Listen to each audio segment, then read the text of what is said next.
নানা আয়োজনের মধ্য দিয়ে রাউজানে শ্রীকৃষ্ণের 5250তম জন্মাষ্টমী পালিত হয়েছে। এই উপলক্ষে মঙ্গল শোভাযাত্রা ও আলোচনা সভা অনুষ্ঠিত হয়। সোমবার 26শে আগস্ট রাউজান ঐক্যবদ্ধ সনাতনী সমাজের আয়োজনে বিশ্ব শান্তি কামনায় বর্ণাঢ্য মঙ্গল শোভাযাত্রা বের করা হয়।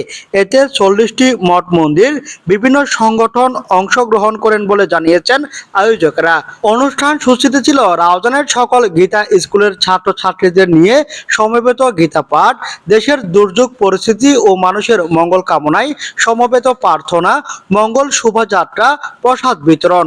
বর্ণাঢ্য মঙ্গল শোভাযাত্রায় অংশগ্রহণ করেন বিশিষ্ট গীতা পাঠক বৃন্দের মধ্যে শ্রী সুপন বিশ্বাস, সুজন দাস, রাকেশ সরকার, অভিদাস, সুবল শীল, সনাতন দাস সহ আর অনেকে উপস্থিত ছিলেন। অর্থ সংগঠনের উপদেষ্টা অধ্যাপক সুভাষ নাথ, শিক্ষক বিপ্লব দাস, সুবীর শীল। সমন্বয়কদের মধ্যে উপস্থিত ছিলেন সুমন দাস গুপ্ত, সাগর দাস, বোমর দাস, শ্রীমান দাস। সদস্যদের মধ্যে ছিলেন সাগর দাস, শুভ দাস, তীর্থ চৌধুরী, সুমন দাস, নিলয় ভট্টাচার্য সহ আর অনেকে।